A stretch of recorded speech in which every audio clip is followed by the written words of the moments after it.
ஒரு தீக்குச்சி தீப்பெட்டியை பார்த்து கேட்டுதான், நாம் 2 பேரும் தானே உரசிக்கிறோம், ஆனால் நான் மட்டும் தீப்பிடிச்சி எரிஞ்சு போகிறேன், நீ அப்படியே இருக்கிறியே அப்படின்னு தான். அதுக்கு தீப்பெட்டி சொல்லியிருக்குது, உனக்கு தலையில் கணம் இருக்குது அதனால் அழிஞ்சு போகிற அப்படின்னு தான். எப்படி இருக்கு பாருங்க இந்த பதில். தலையில் கணம் உள்ளவங்க யாருமே சரியாக இருக்க முடியாது. எவ்வளவு பெரியவங்களாக இருந்தாலும் சரி, ரொம்ப கஷ்டம்தான் அது. கர்வம்ங்கிறது கூடவே கூடாது. இதை விளக்கறதுக்கு மகான் ஒருத்தர் ஒரு சம்பவத்தை சொல்றார். அர்ஜுனன் தீர்த்த யாத்திரை பண்ணானா. அப்போ தென்னிந்தியாவுக்கு வந்திருக்கிறான். ராமேஸ்வரத்துக்கு போனப்போ அங்க இலங்கைக்கு கல்லுலாம் அடுக்கி போடப்பட்டிருந்த பாலத்தை பார்த்தானா. ஒரு சின்ன குரங்கு அதுக்கு பக்கத்தில் விளையாடிட்டு இருந்திருக்கு.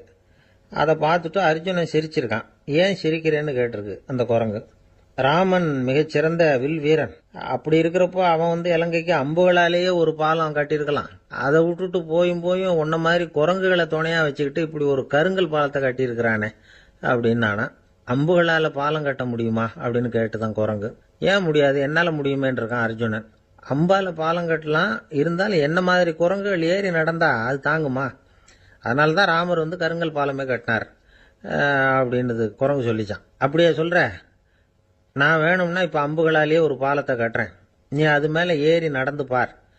பாலம் விழுந்துட்டுதுன்னா நான் தீ மூட்டி அதில் குதித்து உயிர் தியாகம் பண்ணி விடுறேன் அப்படின்னு நான் ரொம்ப கோபமா. உடனே அந்த சின்ன குரங்கு பெரிய உருவம் எடுத்துட்டு தான் கையில் கதையோட அர்ஜுனன் முன்னாடி நிற்கிறான் அனுமன். பார்த்தா, என்னுடைய தலைவர் ராமரையா இழிவா பேசுற, நீ இப்போ பாலம் கட்டு, நான் என்னுடைய பலத்தை காட்டுறேன் அப்படின்னு அனுமன். அர்ஜுனன் தன்னுடைய காண்டிபத்தை எடுக்கிறான், சரமாரியா அம்புகளை விடுறான்.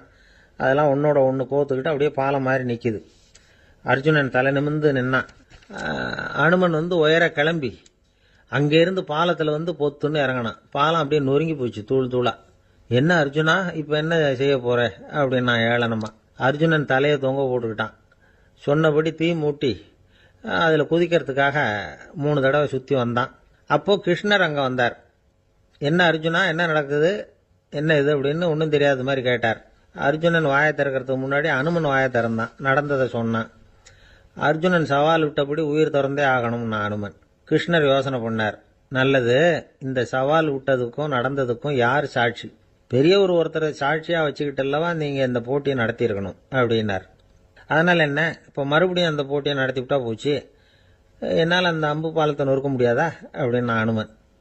சரி, இப்போ மறுபடியும் அது நடக்கட்டும்னார் கிருஷ்ணர். அர்ஜுனன் அம்பு பாலம் அமைச்சான். அனுமன் ஏறி குதிச்சான். பாலம் அசைஞ்சு கொடுக்கவே இல்லை, அவ்வளோ உறுதியா இருக்கு. இப்போ அனுமன் தலையை குனிஞ்சுக்கிட்டான். அர்ஜுனன் நன்றியோட நிமிர்ந்து பார்த்தான். கிருஷ்ணருடைய தோள்கள்லையும் முதுகலையும் ரத்தம். என்ன சுவாமி, என்ன நடந்ததுன்னு நான் பதறி போய், உன் அம்பு பாலத்தை நான் தான் முட்டு கொடுத்து தாங்கிட்டு இருந்தேன். அனுமன் குதிச்சப்போ என் மேலே ஏற்பட்ட காயங்கள் இவை. பின்ன உன்னுடைய அம்பு பலத்தினாலேயா பாலம் நின்னுதுன்னு நினைக்கிற அப்படின்னாராம். முதல்ல அர்ஜுனன், அப்புறம் அனுமன் 2 பேருக்குமே கர்வ பங்கம் ஆயிட்டு தான். அதாவது அவங்க கிட்ட இருந்த கர்வம் போயிட்டுது. யாரா இருந்தாலும் கர்வம் கூடாதுங்கிறத இதுல இருந்து நாம புரிஞ்சுக்கணும். இந்த காலத்துல நாமெல்லாம் எந்த விஷயத்துக்கெல்லாம் கர்வப்பட்டு இருக்கோம் தெரியுமா? 2 பெண்கள் தங்களுடைய கணவன்மார்களை பத்தி ரொம்ப பெருமையா பேசிக்கிட்டாங்களாம். அதுல ஒரு அம்மா சொல்லியிருக்கு, என் வீட்டுக்காரர்கிட்ட எந்த சப்ஜெக்ட் கொடுத்தாலும் சரி அந்த விஷயத்தை பத்தி அழகா 1 மணி நேரம் பேசுவார் அப்படின்னாங்களாம். உடனே இன்னொரு அம்மா, அது என்ன பிரமாதம், என் வீட்டுக்காரருக்கு சப்ஜெக்டே தேவையில்லை, விஷயமே இல்லாம நாள் பூரா பேசிக்கிட்டு இருப்பார் அப்படின்னாங்களாம். ஒரே ஒரு ஊர்ல ஒரு பாதிரியார் இருந்தார். ரொம்ப நாள் சந்தோஷமா வாழ்ந்தார். ஒரு நாள் அவர் மடத்து சமையல் அறையில பாத்திரங்களை கழுவி துலக்கி சுத்தப்படுத்திக்கிட்டு இருந்தார். அந்த சமயத்துல ஒரு தேவ தூதன் அவர் முன்னாடி நின்னான். இவர் நிமிர்ந்து பார்த்தார். ஆண்டவர் என்னை உங்ககிட்ட அனுப்பியிருக்கிறார், பரலோகத்துல வாசம் செய்யறதுக்கு உங்களுக்கு நேரம் வந்துட்டுது அப்படின்னு அந்த ஆள். ஆண்டவருக்கு என்னோட ஞாபகம் வந்ததுக்கு நன்றி. ஆனாலும் இப்போ இங்க நீயே பாரு, எவ்வளவு பாண்டங்கள் பாக்கி இருக்கு, இவ்வளவையும் நான் சுத்தப்படுத்த வேண்டியிருக்கு. நான் நன்றி கெட்டவனா இருக்க விரும்பல. இந்த பணியை முடிக்கிற வரைக்கும் என்னுடைய பரலோக வாழ்வை தள்ளி வைக்க முடியுமா, நீ என்ன நினைக்கிற அப்படின்னு கேட்டார். தேவதூதன் தனக்கே உரிய விவேகத்தோட அன்போட பாதிரியாரை பார்த்தான். சரி, என்ன செய்யலாம்ங்கிறத அப்புறம் சொல்றேன் அப்படின்னு சொல்லிவிட்டு புறப்பட்டு போயிட்டான். ஒரு நாள் அந்த பாதிரியார் தோட்டத்தில் உள்ள களைகளை எல்லாம் ஒரு களை கொத்தியால கொத்தி களை எடுத்துக்கிட்டு இருக்கிறார். அந்த சமயத்தில் இந்த தேவதூதன் மறுபடியும் அவர் முன்னாடி வந்து நிற்கிறான். பாதிரியார் பார்த்தார். இதை பாரு, இந்த தோட்டம் பூராவும் எவ்வளவு களை மண்டி கிடக்கு, பரலோகம் கொஞ்ச காலம் எனக்காக பொறுத்திருக்கலாம்னு நீ நினைக்கிறியா அப்படின்னு கேட்டார். தேவதூதன் சிரிச்சுக்கிட்டே மறுபடியும் மறைஞ்சிட்டான். மறுபடியும் அவர் களை எடுக்கிறது, தானிய களஞ்சியத்துக்கு வர்ணம் பூசுறது, இப்படிப்பட்ட வேலைகளில் ஈடுபட்டிருக்கார். இன்னொரு நாள் ஒரு மருத்துவமனையில் நோயாளிகளை கவனிச்சுக்கிட்டு ரொம்ப தீவிரமாக இருக்கிறார் அந்த பாதிரியார். ஒரு நோயாளியோட தாகத்துக்கு தண்ணீர் கொடுத்துட்டு நிமிர்ந்து பார்க்குறப்போ தேவதூதன் மறுபடியும் அவர் முன்னாடி வந்து நிற்கிறான். இந்த தடவை பாதிரியார் தன்னலமற்றவராக பேரன்பை காட்டக்கூடிய வகையில் தன்னுடைய 2 கைகளையும் உயர்த்தியபடி தேவதூதனின் கவனத்தை வந்து பிணியால் வாடக்கூடிய நோயாளிகளின் பக்கம் திருப்பினாராம். தேவதூதன் ஒன்றும் சொல்லலை, மறைஞ்சிட்டான். அன்னைக்கு சாயந்தரம் பாதிரியார் வந்து மடத்தில் உள்ள தன்னுடைய அறைக்கு போய் இளைப்பாறினார். யோசிச்சு பார்த்தார். தேவதூதனையும் தேவதூதனின் விருப்பத்தையும் பல நாள் தள்ளி போட்டு வந்ததையும் அவர் ரொம்ப நினச்சி பார்த்தார். திடீர்னு தான் வந்து முதுமை அடைகிறதையும் சோர்வு அடைகிறதையும் உணர்ந்தார். ஆண்டவரை நினைச்சார். ஆண்டவரே, உம்முடைய தூதனை மறுபடியும் என்கிட்ட அனுப்புனா நான் சந்திக்கிறதுக்கு ஆவலாக இருக்கேன் அப்படின்னு சொல்கிறப்பவே தேவதூதன் பக்கத்தில் வந்து நின்னான். பாதிரியார் நிமிர்ந்து பார்த்தார். நீ இப்போவே என்னை அழைச்சிக்கிட்டு போக விரும்பினா நான் பரலோகத்துக்கு வர்றதுக்கு தயாராக இருக்கேன்னார். தேவதூதன் அந்த பாதிரியாரை அன்போடவும் விவேகத்தோடவும் பார்த்து, நீங்கள் வந்து என் கூட பரலோகத்துக்கு வர்ற தயாராக இருக்கிறதா சொல்கிறீங்க, ஆனால் நீங்கள் இதுவரைக்கும் வேற எங்கே இருந்ததா நினைக்கிறீங்க அப்படின்னானா. அப்படின்னா இதுவரைக்கும் இருந்த இடம் தான் பரலோகம் அப்படிங்கிறத உணர்த்தி இருக்கிறான். பரலோகம்னா என்னன்னு புரிஞ்சுக்கிறதுக்கு இந்த சம்பவம் நமக்கு உதவியாக இருக்குது. தொண்டு செய்கிறத விட பெரிய செயல் வேற எதுவும் இருக்க முடியாது. அது நம்ம மனசுக்கு கொடுக்குற சுகத்தை வேற எதுவும் கொடுக்க முடியாது. நாம் தொண்டு செய்கிற இடம் தான் அந்த புண்ணிய இடம். ஆனால் இந்த காலத்துல எல்லாம் நாம் வந்து தொண்டு செய்யணும்னு நினச்சி ஏதாவது ஆரம்பித்தா கூட அதை ஒரு மாதிரியாக சுற்றி நின்று வேடிக்கை பார்க்க ஆரம்பிச்சிடுறாங்க. ஒரு பெரியவர் அப்படித்தான் ஒரு தொண்டு செஞ்சுக்கிட்டு இருந்தார். ஒரு கோவில் கட்டிக்கிட்டு இருந்தாங்க. அதில் ஒரு இடத்துல ஒரு பலகையை வச்சு ஆணி அடிக்கிற வேலையை செஞ்சுக்கிட்டு இருந்தார் அந்த பெரியவர். ஒரு சின்ன பையன் அதை ரொம்ப ஊக்கமாக அக்கறையாக கவனிச்சுக்கிட்டு இருந்தான். பெரியவர் இதை கவனித்தார். என்னப்பா பார்க்குற, உனக்கும் இது மாதிரி தொண்டு செய்யணும்னு ஆசையாக இருக்கா அப்படின்னு கேட்டார். அதுக்கு அந்த பையன் சொல்கிறான், அப்படி இல்லைங்க, நீங்கள் ஆணி அடிக்கிறப்போ கையில் சுத்தியால் அடிச்சுக்கிட்டா எப்படி துடிப்பீங்க, எப்படி கத்துவீங்கன்னு தெரிஞ்சுக்கிறதுக்காக அதை பார்க்கணும்னு ஆசை, அதுக்காக தான் காத்துக்கிட்டு இருக்கேன் அப்படின்னு நானா. ஒருத்தர் ரொம்ப கவலையோடு உட்காந்துருந்தார். எதை பற்றி சார் கவலைப்படுறீங்கன்னு கேட்டோம். எதிர்காலத்தை பற்றி கவலைப்படுறேன்னார். ஏன்னு கேட்டோம். என்ன பண்ணுறதுன்னே தெரியல சார், எதிர்காலம் ஒரே இருட்டாக இருக்குது, பாதையே புரியலன்னார். இன்னைக்கு நம்ம இளைஞர்கள் பல பேருக்கு எதிர்காலம் இருட்டாக தான் தெரியுது. அவங்கெல்லாம் இந்த கதையை கொஞ்சம் கேட்கணும். ஒரு மலை அடிவாரத்தில் ஒரு சின்ன கிராமம். அந்த மலை ரொம்ப உயரமானது. அடர்த்தியாக செடி கொடிகள் மரங்கள் அதில் மண்டி கிடக்குது. பகல் வேளையில் இருட்டாக தான் இருக்கும், அவ்வளவு அடர்த்தி. அந்த மலை உச்சியில் ஒரு கோவில். நாள் ராத்திரியே புறப்பட்டாதான் காலையில் அந்த கோயிலுக்கு போய் சேர முடியும். கிராமத்து இளைஞன் ஒருத்தன் அந்த மலை உச்சிக்கு போக வேண்டியிருந்தது. கையில் ஒரு விளக்கை எடுத்துக்கிட்டு நாள் ராத்திரியே புறப்பட்டான். புறப்பட்டு போனவன் கிராமத்து எல்லையிலேயே நின்றுட்டான். ஏன் தெரியுமா? அவன் கையில் இருந்த விளக்கோட வெளிச்சம் 10 அடி தூரத்துக்கு தான் தெரியுது. அது வரைக்கும் தான் பாதை தெளிவாக இருக்குது. அதுக்கு அப்பால எல்லாம் ஒரே இருட்டாக இருக்குது, பாதை புரியல. இவன் யோசனை பண்ணி பார்த்தான். மனசுக்குள்ள ஒரு சந்தேகம். 10 அடி தூரம் தானே வெளிச்சம் தெரியுது, அப்படின்னா நாம் 10 அடி தூரம் தானே போக முடியும். அதுக்கும் அந்தாண்ட ஒரே இருட்டாக இருக்குதே, அதில் எப்படி நாம் நடந்து போகிறது? நாம் ரொம்ப தூரம் நடந்து போய் ஆகணுமே. அப்படிப்பட்ட நினப்பெல்லாம் அவனுக்கு வந்துட்டுது. இதுதான் அவன் மனசில் ஏற்பட்ட தயக்கம். இப்படி யோசிச்சுக்கிட்டே அந்த இளம் ஆசாமி புறப்பட்ட இடத்துலயே நின்றுகிட்டு இருக்கிறான். அந்த சமயத்தில் ஒரு வயசான பெரியவர் அந்த பக்கமாக வந்தார். அவர் கையில் இதை விட சின்னதாக ஒரு விளக்கு வச்சிருந்தார். அது எப்படின்னா அது ஒரு 5 அடி தூரத்துக்கு தான் வெளிச்சம் காட்டுது. அவ்வளவு சின்ன விளக்கு. அவரும் மலை உச்சிக்கு போகிறதுக்காக தான் வந்துகிட்டு இருக்கிறார். அவரை பார்த்து இவன் கேட்டான், என்ன பெரியவரே, இவ்வளவு சின்ன விளக்க வச்சுக்கிட்டு அவ்வளவு தூரத்துக்கு எப்படி மலையேற போறீங்க அப்படின்னு கேட்டான். நீ ஏன் இப்படி தயங்கிட்டே நிக்கிறேன்னு கேட்டார் பெரியவர். என்கிட்ட இருக்கிற விளக்கு 10 அடி தூரத்துக்கு தான் பாதையை காட்டுதுன்னா. இப்ப பெரியவர் சொன்னார், தம்பி, உன் கையில் இருக்கிற விளக்கு கொடுக்குற வெளிச்சத்தை வச்சு நீ முதல்ல 10 அடி தூரம் முன்னாடி போ. 10வது அடியில் போய் நின்றுக்கிட்டு பாரு. மறுபடியும் ஒரு 10 அடி தூரத்துக்கு பாதை தெரியும். இப்படி உன் கையில் இருக்கிற விளக்கு தொடர்ந்து வெளிச்சம் காட்டிக்கிட்டே இருக்கும். நீ முன்னேற முன்னேற அந்த வெளிச்சமும் முன்னேறும். அதனால எத்தனை கிலோமீட்டர் தூரம் வேணும்னாலும் நீ இந்த 10 அடி தூரம் வெளிச்சத்தை வச்சுக்கிட்டே நீ போயிடலாம், புறப்படு அப்படின்னார். இப்பதான் அந்த பெரியவர் சொன்னது இளைஞனுக்கு பளிச்சுன்னு புரிஞ்சுதான். உடனே உற்சாகமா புறப்பட்டான், உச்சிக்கு போய் சேர்ந்தான். இந்த கதையிலிருந்து நாம புரிஞ்சுக்க வேண்டியது என்ன தெரியுமா? நீண்ட கால திட்டம் ஒன்று போடும் பொழுது நமக்கு முன்னாடி இருக்கிறத மறந்துட்டு மனசை போட்டு குழப்பிக்க கூடாது.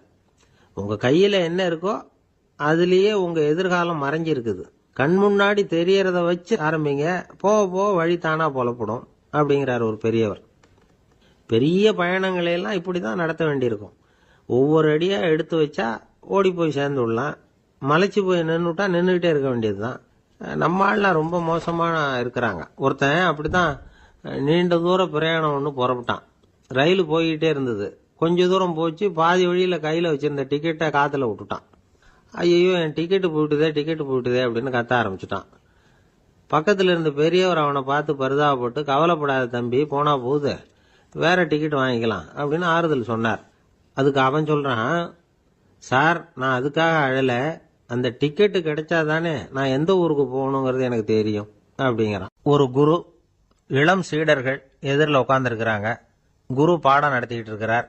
சீடர்களுக்கு ஒரு ஆசை, அதாவது ஒரு முக்கியமான மந்திரத்தை நம்ம குருநாதர்கிட்ட இருந்து கத்துக்கணும் அப்படிங்கிறது அவங்க ஆசை.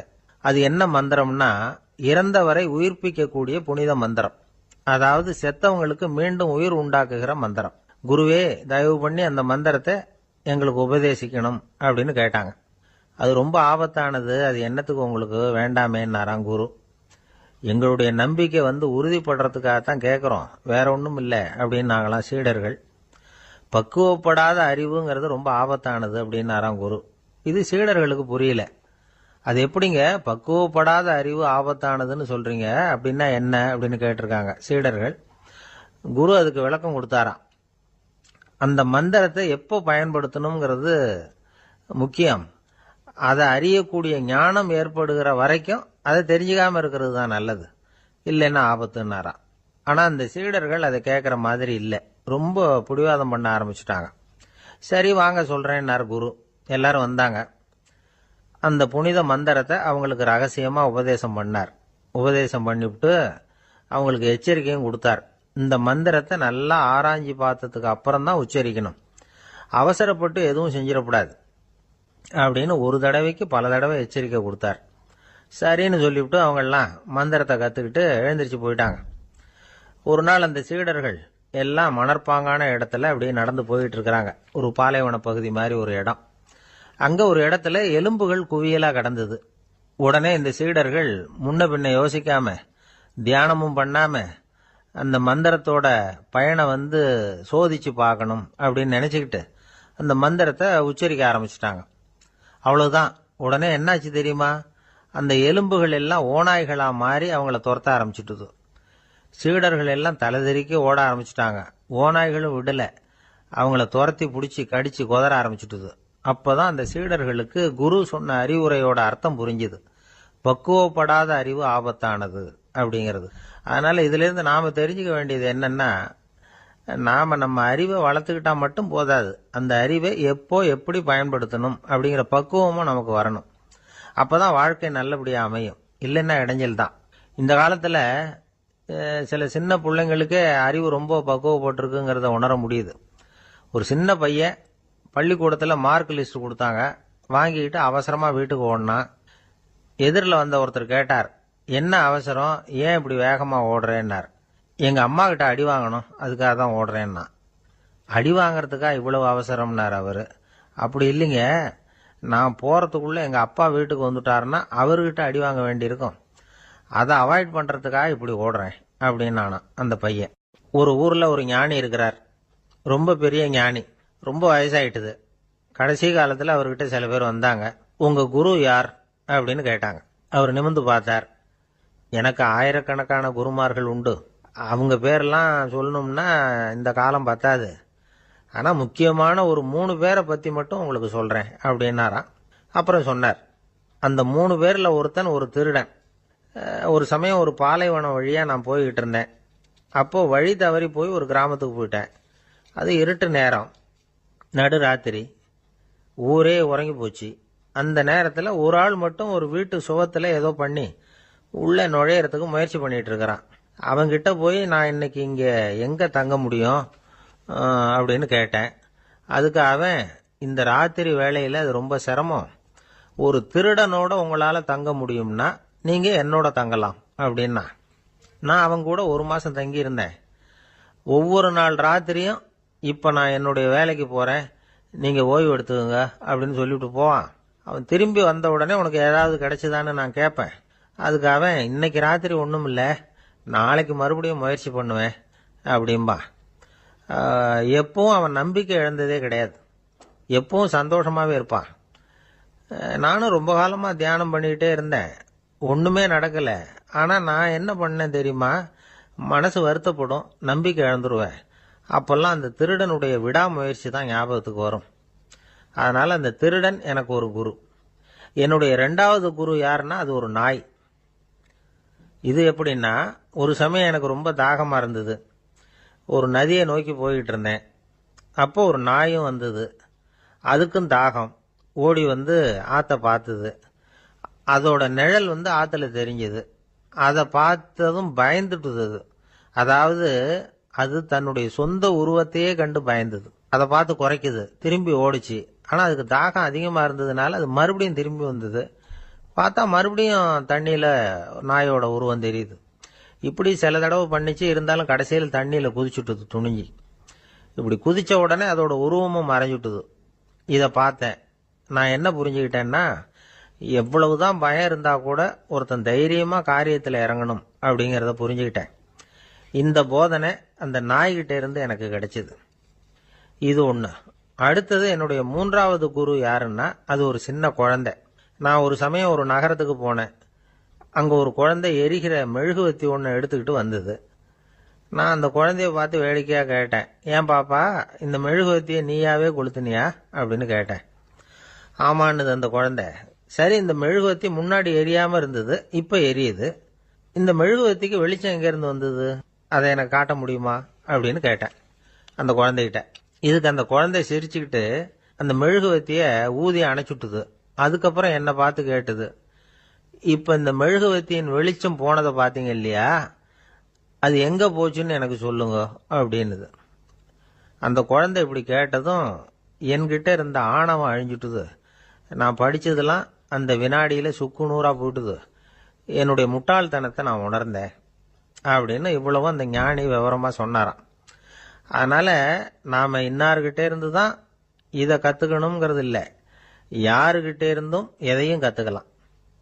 நம்மால் ஒருத்தன் ஒரு நாய் வளர்த்துக்கிட்டு இருந்தான். அந்த நாய்க்கு வால் கிடையாது. யாரோ ஏற்கனவே வெட்டி எடுத்துட்டாங்க.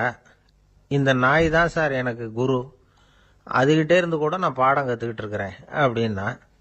அப்படி என்ன கற்றுக்கிட்டேன் அந்த வால் இல்லாத நாய்கிட்டே இருந்து அப்படின்னு கேட்டோம். நாம் யாருக்கிட்டையும் வாலாட்டக்கூடாது அப்படிங்கிற பாடத்தை அதுகிட்டே இருந்து தான் நான் கற்றுக்கிட்டேன் அப்படின்னா. ரொம்ப நாளைக்கு முன்னாடி ஒரு நாள் கோவலன் நாடகம் நடந்தது. எங்கள் மதுரையில் நடந்தது. அதில் ஒரு முக்கியமான கட்டம், கண்ணகி கிட்ட சிலம்பை வாங்கிக்கிட்டு அதை விற்கிறதுக்காக மதுரை நகருக்கு புறப்படுறான் கோவலன். அந்த சமயத்தில் கண்ணகி பாடுற மாதிரி ஒரு நாடக பாடல் நாடக ஆசிரியர் எழுதினது. அது என்ன பாட்டுன்னா, மா பாவியோர் கூடி வாழும் மதுரைக்கு மன்னா போகாதீர் என்று அப்படின்னு ஆரம்பிக்கும் அந்த பாட்டு. இதுதான் அந்த பாட்டு. இதை கண்ணகி மேடையில் பாடின உடனே கூட்டத்தில் சலசலப்பு. நம்ம ஊர்லேயே நமக்கு முன்னாடியே நின்றுக்கிட்டு மா பாவியோர் கூடி வாழும் மதுரை அப்படின்னு சொல்கிறாங்களே, என்ன தைரியம் அப்படின்னு எல்லாம் குழப்பம் பண்ண ஆரம்பிச்சிட்டாங்க. மக்கள் சத்தம் போட ஆரம்பிச்சிட்டாங்க. எதிர்ப்பு குரல் அது பாட்டுக்கு வர வர அதிகமாக போட்டுது. கொண்டுகிட்டு வா அந்த நாடக ஆசிரியரை, எழுதுனது யார் அப்படின்னு ஒரே சத்தம், கூச்சல். வேற வழி இல்லை. மெதுவாக மேடைக்கு வந்தார் அந்த நாடக ஆசிரியர். 4 பக்கத்திலிருந்தும் கேள்வி கணைகள். மக்களை பார்த்து கொஞ்சம் அமைதியாக இருங்கோ அப்படின்னு சொல்லிவிட்டு தன்னுடைய விளக்கத்தை சொல்ல ஆரம்பித்தார் அந்த நாடக ஆசிரியர். மா அப்படின்னு சொன்னால் திருமகளாகிய லட்சுமி அப்படின்னு அர்த்தம். பா அப்படின்னா கலைமகளாகிய சரஸ்வதி. வி அப்படின்னா மலைமகளாகிய பார்வதி. மா பாவியோர் அப்படின்னா திருமகளும் கலைமகளும் மலைமகளும், இவங்க மூவரும் அப்படின்னு அர்த்தம். இந்த 3 பேரும் வாழ்கின்ற மதுரை புனிதம் நிறைந்தது, சகல செல்வங்களும் நிறைஞ்சது. அப்படிப்பட்ட ஊரில் நான் அணிந்து கொள்ளும் இந்த சாதாரண சிலம்பை யார் வாங்கிக்குவாங்க அப்படிங்கிற எண்ணத்தோடு தான் கண்ணகி அப்படி சொல்கிறா. அதை நினச்சி தான் நான் எழுதினேன். ஆகவே மதுரையை ரொம்ப சிரமப்படுத்தணும், ரொம்ப மோசமாக எழுதணும் அப்படிங்கிற எண்ணம்லாம் எனக்கு கிடையாது. பெருமைப்படுத்தணும்னு நினச்சி தான் அப்படி எழுதினேன் அப்படின்னு விளக்கம் கொடுத்தாராம். இந்த விளக்கத்தை கேட்டதும் எல்லாரும் ரொம்ப சமாதானம் ஆயிட்டாங்களாம். இப்படி விளக்கம் கொடுத்த அந்த நாடக ஆசிரியர் யார் தெரியுமா? அவர் தான் தமிழ் நாடக உலகின் முதல் ஆசான் சங்கரதாஸ் சுவாமிகள். அவருக்கு நகைச்சுவை உணர்வும் அதிகம். 1920ஆம் ஆண்டு திருநெல்வேலியில் அவர் தங்கியிருக்கிறார் நாடகம் நடத்துறதுக்காக. அவர் தங்கியிருந்த வீட்டில் கொசு மூட்டை பூச்சி அதிகமாக இருந்திருக்கு. அவரால் தூங்கவே முடியல. அவர் அனுபவித்த தொல்லைகள் ஒரு பாட்டாக உருவாச்சு. வேடிக்கையாக ஒரு பாட்டு எழுதினாராம். மூட்டையும் கொசுவும் ஒரு வீட்டிலே மீட்டிங் போட்டால் முன்னே நிற்க யாரால் முடியும்? கொசு மோகன ராகம் போல சத்தம் போட்டு முன்னே நின்று செய்திடும் யுத்தம். இதை மறுநாள் நாடகத்தில் கோமாளி வேஷம் போட்ட ஒரு சிறுவனை விட்டு பாட வச்சிருக்காரு. எல்லாரும் சிரிச்சு ரசிச்சாங்களாம். சங்கரதாஸ் சுவாமிகள் கல்யாணமே பண்ணிக்கல, துறவி மாதிரியே வாழ்ந்திருக்கார். தமிழ் நாடக கலைக்கு தன்னையே அர்ப்பணம் பண்ணிட்டவர் அவர். 1922 நவம்பர் மாசத்துல ஒரு நாள் புதுச்சேரியில் அவர் வாழ்க்கை முடிஞ்சுது. அப்போ அவருக்கு வயசு 55. சங்கரதாஸ் சுவாமிகள் நாடக ஆசிரியர் மட்டும் இல்லை, மேடை நாடக இயக்குனர், தயாரிப்பாளர், அவரே ஒரு சிறந்த நடிகர். ஒரு தடவை சாவித்திரி நாடகத்தில் இவர் யமதர்மனா வேஷம் போட்டு நடிச்சிருக்கிறார். நாடகம் பார்த்துக்கிட்டு இருந்த கருவுற்ற ஒரு பெண்மணிக்கு பயத்தினால அங்கேயே குழந்தை பிறந்துட்டு தான். அந்த நிகழ்ச்சிக்கு அப்புறம் இவர் இந்த வேஷம் போடுறப்போலாம் ஜனங்களுக்கு முன்கூட்டியே எச்சரிக்கை கொடுக்க ஆரம்பிச்சிருவாராம். அதாவது அப்படி யாராவது பயப்படுறவங்க இருந்தா கொஞ்சம் கண்ணை மூடிங்க அல்லது எழுந்திரிச்சு போடுங்கன்னு. நடிப்புன்னா அப்படிலாம் இருக்கணும். இந்த காலத்தில் நடிகர் ஒருத்தர் சொன்னார், சார் நான் இந்த நாடகத்தில் நடிக்கிறப்போ முகத்தில் நவரசங்களையும் காட்டி நடித்தேன், உணர்ச்சிகளை எல்லாம் நல்லா காட்டி நடித்தேன். அப்படி இருந்து ஜனங்கள் கல்லை எடுத்து மேடையில் வீசிவிட்டாங்க சார் அப்படின்னார். நாடகத்தில் உங்களுக்கு என்ன வேஷம் அப்படின்னு கேட்டாங்க. அது செத்து கிடக்கிற பணமாக நடித்தேன் சார் அப்படின்னார். ஒரு காடு, அங்கே புத்தர் அவர் பாட்டுக்கு நடந்து போய்கிட்டே இருக்கிறார். அவருக்கு பின்னாடி ஒரு குரங்கு, அதுவும் தொடர்ந்து வந்துக்கிட்டே இருக்குது. புத்தர் திரும்பி பார்த்தார். குரங்கு அப்படியே குதிச்சு உயர எழும்பி ஒரு கிளையில் போய் உக்காந்துது. ஏன் இப்படி பண்ணுறேன்னு கேட்டார் புத்தர். என்னை சாதாரணமாக நினைக்க வேணாம், நான் மகாமந்தி, என்னால் எல்லாம் முடியும், முடியாதுங்கிற வார்த்தையே என்னுடைய அகராதியில் கிடையாது, என்ன வேணும்னாலும் செய்வேன் அப்படின்னுது. அப்படின்னா ஒரு பந்தயம் வச்சுக்கலாமான்னாரு இவர். ஓ வச்சுக்கலாமேன்னுது. வேற ஒன்றும் இல்லை, இப்போ நீ மேலே எழும்பி அந்த கிளையில் உட்காந்தது மாதிரி அங்கேருந்து தாவி என் உள்ளங்கையில் உட்காரணும், அவ்வளவுதான் அப்படின்னார். அப்படி உட்காந்துட்டா என்ன பரிசு அப்படின்னு கேட்டது அது. சொர்க்கத்தில் இருக்கிற மாமன்னன் மரகத சக்கரவர்த்தியை என்னோட இருக்கும்படியாக கூப்பிட்டுக்கிறேன். அந்த சமயத்தில் அவருடைய அரியணை அங்கே காலியாயிடும், நீ அதில் போய் உட்காந்துக்கலாம். பந்தயத்தில் தோத்துட்டா ஒரு கல்ப காலம் இந்த பூமியில் வாழ வேண்டியிருக்கும், அதுக்கு பிறகுதான் என்கிட்ட வர முடியும், என்ன சொல்ற அப்படின்னார். குரங்குக்கு தாவறது ஒரு பெரிய காரியமா? இது எனக்கு ரொம்ப சாதாரண விஷயம், என்ன இப்பவே தாவட்டுமா அப்படின்னுது. சரின்னு சொல்லி உள்ளங்கையை நீட்டினார். அவருடைய கை தாமரை இலை அளவுக்கு அப்படியே விரிஞ்சுது. குரங்கு சௌரியமா உட்கார்றதுக்காக. குரங்கு தாவறதுக்கு தயாராச்சு. அதுக்கு முன்னாடி ஒரு சின்ன யோசனை. அதுக்கு இந்த கிளையிலிருந்து அந்த கைக்கு தாவறது எனக்கு ரொம்ப அற்பமான ஒரு வேலை, இது ரொம்ப சாதாரணம், என்னுடைய கௌரவத்துக்கு இது சரியா இருக்காது. அதனால நான் என்ன பண்ண போறேன்னா, இங்கேருந்து கிளையிலிருந்து அப்படியே உயர எழும்ப போறேன். எழும்பி மேல் உலகம் போய் அங்க ஒரு சுத்து சுத்திவிட்டு அதுக்கப்புறம் அங்கேருந்து நேரா இந்த கையில உட்கார போறேன் அப்படின்னு நினைச்சது. என்ன யோசிக்கிற அப்படின்னார் புத்தர். ஒண்ணுமில்ல, இந்த பாயிரம் பார் அப்படின்னு சொல்லி தாவி உயர போயிட்டுது. கொஞ்ச நேரத்துல வான உலகத்துக்கே போய் சேர்ந்துட்டுது. அங்க போய் பார்த்தா அங்க ஒரு 5 பளிங்கு தூண்கள் இளம் சிவப்பு நிறத்துல நின்றுகிட்டு இருக்குது. குரங்கு நினைச்சுக்கிட்டது, புத்தர்கிட்ட போய் இந்த பளிங்கு தூண்களை பார்த்தோம்னு சொன்னா அப்படியே திகைச்சு போயிடுவார், இந்த தூண்ல ஏதாவது அடையாளம் செஞ்சுட்டு போகணும் அப்படின்னு அந்த இடத்துல மிதந்துகிட்டே நினைச்சுது. உடனே ஒரு தூணில் எழுதிச்சு. என்ன எழுதிச்சுன்னா, ஒரு மகா ஞானி இங்க வந்துட்டு போறார் அப்படின்னு எழுதிச்சு. எழுதிவிட்டு அப்படியே கீழே தாவி புத்தரோட உள்ளங்கையில உட்காந்துது. எப்படி பார்த்தீங்களா என்னுடைய வேலை? வான உலகத்துக்கே போய் அங்க இருக்கிற 5 பளிங்கு தூண்களை பார்த்துட்டு அதுல நான் வந்த விவரத்தை எழுதி வச்சுட்டு அதுக்கப்புறம் இங்க வந்திருக்கிறேன் அப்படின்னுது ரொம்ப பெருமையா. அப்படியா அப்படின்னார் புத்தர். ஆமா, சந்தேகமா இருந்தா வாங்க அழைச்சிட்டு போய் காட்டுறேன் அப்படின்னுது அந்த குரங்கு. அதுக்கு தேவையில்லை, அப்படியே கொஞ்சம் கீழே குனிஞ்சு பார் தெரியும் அப்படின்னார் புத்தர். அங்க பார்த்தா புத்தரோட உள்ளங்கை தெரிஞ்சுது. நல்லா உத்து பார்த்துது. அவரோட ஒரு விரல்ல அது எழுதிய வாசகம் தெரிஞ்சுது. குரங்கு யோசனை பண்ணிச்சு, அப்படின்னா வானத்தில் நான் பார்த்தது புத்தரோட விரல்களா அப்படின்னு யோசிச்சுது. இதை புரிஞ்சுக்கிட்ட உடனே அந்த குரங்கோட கர்வம் அழிஞ்சு போச்சான். நம்ம மனசு தான் இந்த குரங்கு. மனம்ங்கிறதும் ஆணவம்ங்கிறதும் ஒரு நாணயத்தின் ரெண்டு பக்கங்கள். மனம் உள்ளவரை ஆணவமும் இருக்கும். மனம் அழிஞ்சாதான் ஆணவம் அழியும். மனம் அழிய வேண்டும் அப்படின்னு பெரியவங்க சொல்றது இந்த அர்த்தத்தில் தான். நம்ம ஆளுங்க சவால் விடுறதெல்லாம் வேற மாதிரி. ஒருத்தன் ஒரு வாய்க்காலை தாண்டுறேன்னு பந்தயம் கட்டி தாண்ட முடியாம வாய்க்காலில் விழுந்து காலை உடைச்சிக்கிட்டு கட்டு போட்டுக்கிட்டு வந்தான். ஏண்டா அப்படின்னு கேட்டாங்க. நான் பந்தயம் கட்டின நேரம் சரியில்லை அப்படின்னா. எப்படிறான்னு கேட்டிருக்காங்க. வாய்க்காலில் தண்ணி இருக்கிற நேரமாக பார்த்து பந்தயம் கட்டியிருக்கணும் அப்படின்னானா. நம்பிக்கை இல்லைன்னா இந்த உலகத்தில் நாம் நடமாடவே முடியாது. அவநம்பிக்கையோடு இருந்துக்கிட்டு இருந்தா என்னைக்கும் அவஸ்தை தான். நாம் நம்புறது நடக்குதோ இல்லையோ அது வேற விஷயம். ஆனால் எதையும் நம்பி தான் நாம் அடி வைக்க வேண்டியிருக்கு. வேற ஒன்றும் வேணாம். ஒரு லாட்ரி சீட்டு வாங்குறோம். அது எங்கே நமக்கு விழப்போகுது அப்படிங்கிற அவநம்பிக்கையோடவா வாங்குறோம். பரிசு நமக்கு தான் அப்படிங்கிற நம்பிக்கை உள்ளூர இருக்கிறதுனால தான் அதை வாங்குறோம். இருந்தாலும் முடிவு வேற மாதிரி ஆயிடுது. அதுக்காக மனசு சோர்ந்து போறதில்ல. அடுத்த மாசமும் சீட்டு வாங்குறோம். இந்த நம்பிக்கை தான் மனித வாழ்க்கைக்கு ஆதாரம். ஒரு கடையில் போய் டீ சாப்பிட்றீங்க. அந்த டீ நல்ல டீ தானா, அதில் விஷம் கலந்துருக்குமா அப்படிங்கிற சந்தேகம் வந்துட்டுதுன்னு வச்சுங்க. அதுக்கப்புறம் அதை எப்படி நீங்கள் சாப்பிட முடியும்? நம்பி தான் சாப்பிட்ணும். ரயில் ஒழுங்காக போய் சேருங்கிற நம்பிக்கை இருக்கிறதுனால தான் அதில் ஏறி உட்காடுறோம். லெட்டர் ஒழுங்காக போய் சேருங்கிற நம்பிக்கை இருக்கிறதுனால தான் பெட்டியில் போடுறோம். சரி, நம்ம கதையெல்லாம் நம்மளோட இருக்கட்டும். மனித நம்பிக்கை எந்த அளவுக்கு உறுதியாகவும் அறிவுபூர்வமாகவும் இருக்கணுங்கிறதுக்கு அலெக்சாண்டர் வாழ்க்கையில் நடந்த ஒரு சம்பவத்தை உதாரணமாக சொல்லலாம். இந்த உலகத்தையே ஜெயிக்கணும்னு புறப்பட்டார் அலெக்சாண்டர். ஒரு கட்டத்தில் அவர் சிட்னஸ் நதி கரைக்கு சேர்ந்தார். அந்த சமயத்தில் அவருக்கு கடுமையான நோய் வந்துட்டுது. அவர் கூடவே வந்திருந்த கிரேக்க வைத்தியர்கள் என்னென்னமோ முயற்சியெல்லாம் பண்ணி பார்த்தாங்க. இருந்தாலும் அலெக்சாண்டருக்கு வந்திருக்கிறது என்ன நோய்ங்கிறத அவங்களால கண்டுபிடிக்க முடியல.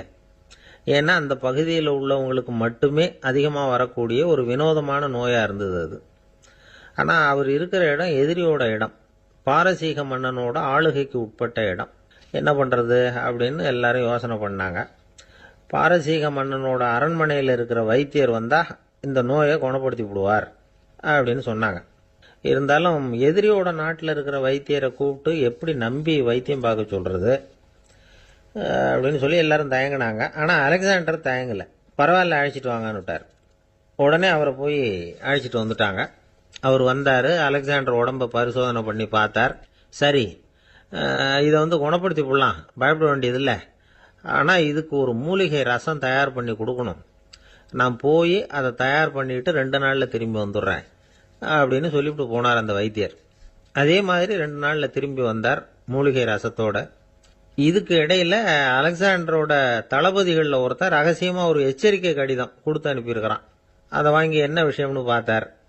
இப்போ உங்ககிட்ட வந்திருக்கிற எதிரி நாட்டு வைத்தியரை நம்பாதீங்க. அவன் கொண்டுகிட்டு வந்திருக்கிற மூலிகை ரசத்தில் விஷம் கலந்துருக்குது அப்படின்னு அதில் எழுதியிருக்கு. அதை பார்த்தார் அலெக்சாண்டர். இருந்தாலும் கொஞ்சம் கூட அலட்டிக்கல. வைத்தியர் கொடுத்த மருந்தை வாங்கி கடகடன்னு குடிச்சுட்டார். குடிச்சுட்டு அதுக்கப்புறம் அந்த கடிதத்தில் இருந்த விஷயத்தை அந்த வைத்தியர்கிட்ட சொன்னார். வைத்தியர் தகைச்சு போயிட்டார். தன் மேலே அலெக்சாண்டர் வச்சிருக்கிற நம்பிக்கையை பார்த்து அவருக்கு ரொம்ப வியப்பு. வைத்தியர் உண்மையிலேயே நல்ல மருந்து தான் கொண்டுட்டு கொடுத்துருக்கிறார். அதில் விஷம்லாம் எதுவும் கலக்கல. அதுக்கப்புறம் அலெக்சாண்டர் அந்த வைத்தியரை பார்த்து சொன்னாராம், நம்பிக்கைங்கிற அச்சாணியை ஆதாரமாக வச்சுக்கிட்டு தான் இந்த உலகம் சுற்றிக்கிட்டு இருக்குது. எனக்கு எதிரியாக இருந்தாலும் பாரசீக மன்னர் ரொம்ப பெரியவர். அப்பேற்பட்ட மன்னருடைய அரண்மனை வைத்தியர் தொழில் நேர்மை இல்லாதவராக இருக்க முடியாது, இருக்க மாட்டார். அப்படி இருந்தால் அவரை அரண்மனை வைத்தியராக வச்சிருக்கவே மாட்டாங்க அப்படின்னு நம்பினேன். என்னுடைய நம்பிக்கை வீண் போகலை அப்படின்னாராம். இதுதான் மானுட நம்பிக்கைங்கிறது. இந்த காலத்துலேயும் இது மாதிரி இந்த மானுட நம்பிக்கையை ரொம்பவும் சாமர்த்தியமாக கையாளுகிற கெட்டிக்காரங்க சில பேர் இருக்கிறாங்க. ஒரு இந்த காலத்து குரு, அவருக்கு ஒரு சிஷ்யன். குரு முன்னாடி அந்த சிஷ்யன் ரொம்ப பணிவாக நின்று, குருவே, உங்கள் கையால் விஷத்தை கொடுத்தாலும் அதை வாங்கி மடமடன்னு குடிச்சிருவேன் அப்படின்னா. உன்னுடைய குரு பக்தியை மெச்சினேன் அப்படின்னார் குரு. அதுக்கு அந்த சிஷ்யன், அப்படி இல்லை குருவே, உங்ககிட்ட சிஷ்யனாக இருக்கிறத விட உங்கள் கையால் விஷத்தை வாங்கி குடிச்சு விடுறது ரொம்ப நல்லது, அதனால தான் அப்படி சொன்னேன் அப்படின்னா. ஒரு அம்மா, அவங்களுக்கு 35 வயசு இருக்கும்.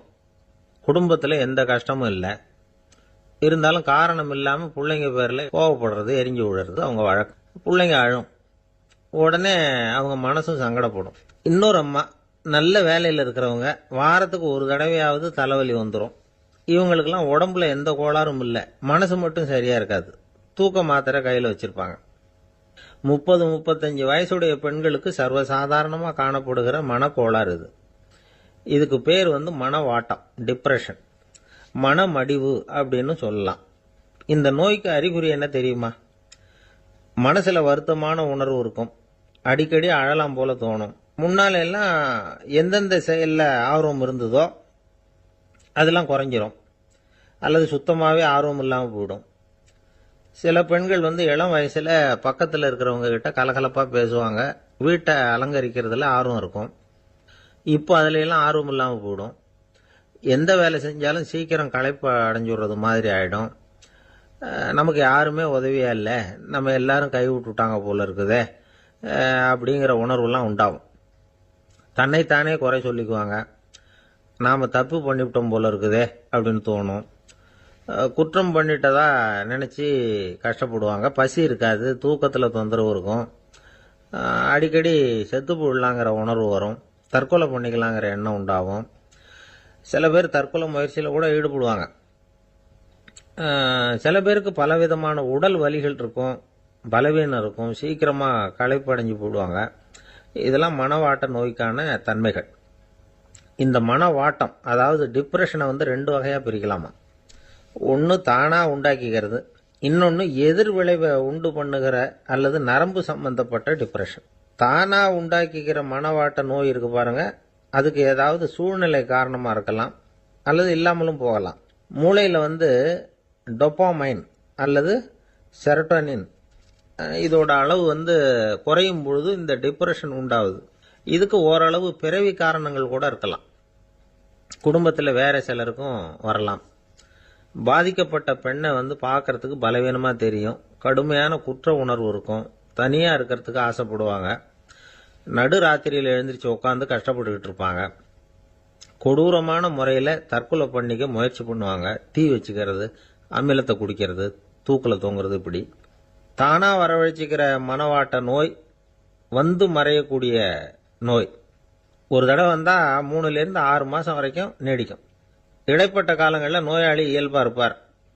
எதிர் விளைவை உண்டு பண்ணுகிற அல்லது நரம்பு சம்பந்தப்பட்ட மனவாட்ட நோய் எப்படின்னா, கணவன் மனைவி, மாமியார் மருமகள், இப்படிப்பட்ட உறவு முறை பிரச்சனைகள், தோல்விகள், எரிச்சல்கள், ஆபீஸ் பிரச்சனை, இப்படிப்பட்ட சூழ்நிலையால் உண்டாகிறது. எல்லாத்துக்கும் மருந்து இருக்கு, மார்க்கம் இருக்குது, கவலைப்பட வேண்டியதில்லை, தைரியமா இருக்கணும். உளவியல் மருத்துவம் இதுக்கு ரொம்ப உபயோகமா இருக்கும். சில பெண்களை பாருங்க, அவங்க எதுக்கும் அலட்டிக்கிறது இல்லை. ஒரு அம்மா அப்படிதான் தன்னுடைய கணவனை அழைச்சிக்கிட்டு ஒரு மனநோய் மருத்துவர்கிட்ட வந்தாங்க. டாக்டர், எங்க வீட்டுக்காரர் திடீர்னு ஒரு மாதிரி ஆயிட்டார், வித்தியாசமா நடந்துகிறார். எப்படின்னா, இவர் தன்னையே ஒரு ஒட்டடை பூச்சியா நினைச்சுக்கிட்டு இருக்கிறார். அப்படி நினைச்சுக்கிட்டு தன்னுடைய தலையாலேயே வீட்டில் உள்ள ஒட்டடையெல்லாம் தொடச்சிக்கிட்டு இருக்கிறார் அப்படின்னாங்க. எவ்வளவு நாளா அப்படி இருக்குதுன்னு கேட்டார் டாக்டர். 1 வாரம் அப்படி இருக்குது அப்படின்னாங்க அந்த அம்மா. அப்படின்னா முன்னாடியே ஏன் அழைச்சிட்டு வரல அப்படின்னு கேட்டார் டாக்டர். வீடு பூரா சுத்தமாகட்டுமேனு பார்த்துக்கிட்டு இருந்தேன் டாக்டர் அப்படின்னாங்களாம் அந்த அம்மா. என்னுடைய நண்பர் ஒருத்தர், அவருக்கு ஜாதகத்தில் நம்பிக்கை உண்டு, அவரே ஜோசியமெல்லாம் பார்ப்பார். என்ன சார் இந்த காலத்தில் இதையெல்லாம் நம்பிக்கிட்டு இருக்கீங்களேன்னு கேட்டா, உங்களுக்கு ஒன்றும் தெரியாது சார், இந்த உலகத்தில் ஒவ்வொருத்தரும் அவங்கவுங்க செய்கிற நல்லது கெட்டதுக்கு தகுந்த பலனை அனுபவிச்சே தீரணும் பார். அது மட்டும் இல்லை, ஒருத்தன் செத்துட்டா கூட அவன் செஞ்ச பாவ புண்ணியங்கள் கூடவே போயிட்டு இருக்கோம் பார். அது எப்படி கூட போவோம் அப்படின்னு குதர்க்கமாக கேட்டால், அதுக்கு அவர் ஒரு கதை சொன்னார். அது ரொம்ப சுவாரஸ்யமாக இருந்தது. ஒரு ஊரில் ஒருத்தர் இருந்தாராம். அவர் ஜோசியம் பார்க்கறதுல ரொம்ப கெட்டிக்காரரு. ஒருத்தருடைய தலைமுடியை மட்டும் அவர்கிட்ட காட்டினா போதும், அதை மட்டும் பார்த்துட்டு அவருடைய ஜாதகத்தையே சொல்லிவிடுவாராம். அப்பேற்பட்ட திறமை. அந்த ஆள் ஒரு சமயம் கன்னியாகுமரி கடற்கரைக்கு போயிருந்திருக்கிறார். அங்கே கரை ஓரமாக ஒரு மண்டை ஓடு கிடந்திருக்கு, அதை எடுத்து பார்த்துருக்கிறார். அந்த மண்டை ஓட்டை வச்சுக்கிட்டே அதோட ஜாதகத்தை அலசியிருக்கிறார். இந்த மண்டை ஓட்டுக்கு உரிய ஆசாமி வாழ்க்கையில் ரொம்ப கஷ்டப்பட்டுருக்கிறான், நிறைய கஷ்டத்தை அனுபவிச்சிருக்கிறான், அது தாங்க முடியாமல் தான் கடலில் விழுந்து தற்கொலை பண்ணிகிட்டு இருக்கான் அப்படிங்கிறத அவர் கணிச்சுட்டார். இருந்தாலும் இந்த மண்டை ஓடு இன்னமும் அனுபவிக்க வேண்டியது பாக்கி இருக்கு அப்படிங்கிறதையும் அவர் உணர்றார். அது சரி, ஒருத்த உயிரோடு இருக்கிற வரைக்கும் தானே நல்லது கெட்டதை அனுபவிக்க முடியும். செத்ததுக்கு அப்புறமும் பாக்கி இருக்குன்னா அதை எப்படி அனுபவிக்கிறது? இந்த மண்டை ஓட்டுக்கு இன்னும் கொஞ்சம் பாக்கி இருக்கு அப்படிங்கிறது அவருக்கு புரிஞ்சதே தவிர அதோட அர்த்தம் என்னங்கிறது அவருக்கு சரியா விளங்கலை. சரி, இதை இன்னும் கொஞ்சம் விவரமா ஆராய்ச்சி பண்ணி பார்ப்போம் அப்படின்னு நினைச்சுக்கிட்டு அதை தன்னுடைய வீட்டுக்கு எடுத்துகிட்டு போயிட்டார். அந்த மண்டை ஓட்டை ஒரு பொட்டியில் வச்சு பூட்டினார். தன்னுடைய தனி அறையில் அதை பத்திரமா வச்சுக்கிட்டார். தினமும் ராத்திரி ஆனதும் தன்னுடைய மனைவியை பார்த்து, நீ போய் பூஜை அறையில் தனியாக படுத்துக்கோ அப்படின்னு சொல்லிவிட்டு இவர் ராத்திரி 12 மணிக்கு பொட்டியை திறந்து பார்ப்பார். மண்டை ஓடு அப்படியே இருந்ததே தவிர இன்னும் கொஞ்சம் பாக்கி இருக்குங்கிறதுக்கு அர்த்தம் அவருக்கு விளங்கலை. அந்த மண்டை ஓட்டுக்கு இன்னும் என்ன பாக்கி இருக்க போகுது? இப்படியே ஒரு 10 நாள் போச்சு. அந்த வீட்டம்மாவுக்கு சந்தேகம் வந்துட்டுது. நம்ம வீட்டுக்காரர் நம்மளை தனியாக ஏன் தூங்க சொல்கிறார் அப்படிங்கிற சந்தேகம். உடனே பக்கத்து வீட்டு அம்மா கிட்ட விஷயத்தை சொல்லியிருக்கிறாங்க. அந்த அம்மா உடனே, நீ கவலைப்படாத, நான் கண்டுபிடிச்சி சொல்கிறேன்னு சொல்லிவிட்டாங்களாம். அன்னைக்கு ராத்திரியே ஜன்னல் வழியாக எட்டி பார்த்துருக்குறாங்க. இந்த ஆள் மண்டை ஓட்டை கையில் வச்சுக்கிட்டு அதை திருப்பி திருப்பி அப்படியும் அப்படியும் பார்த்துக்கிட்டு இருந்தது தெரிஞ்சுட்டுது. மறுநாள் காலையில் அவரோட மனைவியை பார்த்தாங்க. ஏம்மா, உன் வீட்டுக்காரருக்கு நீ முதல் மனைவியா 2வது மனைவியா அப்படின்னு கேட்டாங்க. எனக்கு தெரிஞ்ச வரைக்கும் நான் ஒருத்தி தான் அவருடைய மனைவின்னாங்க. அப்படி இல்லை, நீ அவருக்கு 2வது மனைவி. முதல் மனைவியின் மண்டை ஓடு தான் அவர் கையில் இருக்குப்போ, அதை தான் அவர் தினமும் ராத்திரியில் எடுத்து பார்த்துக்கிட்டு இருக்கிறாரு அப்படின்னு விட்டாங்க அந்த அடுத்த வீட்டம்மா. அப்படியா விஷயம்னு சொல்லிவிட்டு கணவன் வீட்டில் இல்லாத நேரமாக பார்த்து அந்த மண்டை ஓட்டை எடுத்து கொண்டாந்து ஒரு உரல்ல போட்டு உலக்கையால் குத்தி நொறுக்க ஆரம்பிச்சுட்டுது அந்த அம்மா. வெளியே போயிருந்த அந்த ஆள் அப்போதான் உள்ளே நுழைஞ்சார். மண்டை ஓடு உலக்கை கிட்ட குத்து வாங்கிட்டு இருக்கு. அது அனுபவிக்க வேண்டியது இன்னும் கொஞ்சம் பாக்கி இருக்கு அப்படிங்கிறதுக்கான அர்த்தம் எனக்கு இப்பதான் புரிஞ்சுதுன்னாராம் அவர். இந்த கதையிலிருந்து நாம இன்னொரு நீதியையும் புரிஞ்சுக்கணும். அதாவது நம்ம வீட்டை பத்தி நமக்கு தெரியாததெல்லாம் அடுத்த வீட்டுக்காரங்களுக்கு நல்லா தெரியும். ஒரு காடு, நல்ல மரம்லாம் செழிச்சு இருந்தது. அப்படிப்பட்ட காட்டில் ஒரு சாது இருந்தார். அவர் எப்படின்னா, எப்பவும் ஒரு மரத்தடியில் உட்காந்துருப்பார். ஏன்னா அவருடைய இருப்பிடமே அதுதான். அவர் என்ன பண்ணுவார், 3 கல் வச்சுருந்தார். செங்கல் மாதிரி இருக்கும், ஆனால் அதை விட கொஞ்சம் பெருசாக இருக்கும். எதுக்கு அந்த 3 கல்லுன்னா, அதுதான் அவருடைய படுக்கை. அதாவது தூங்குறப்ப ஒரு கல்லை தலைக்கு கீழே வச்சுக்குவார், இன்னொரு கல்லை இடுப்புக்கு கீழே வச்சுக்குவார், இன்னொரு கல்லை காலுக்கு கீழே வச்சுக்குவார். உடம்ப ஒரு அப்படியே ஒரு தகட்டால் மூடிக்குவார், அப்படியே தூங்கி போடுவார். மழை பெய்யுதுன்னு வச்சுங்க, அவர் உடம்பு 3 கல் மேலே இருக்குதா, அதனால் தண்ணி அடியில் ஓடி போடும், உடம்பு நனையாது.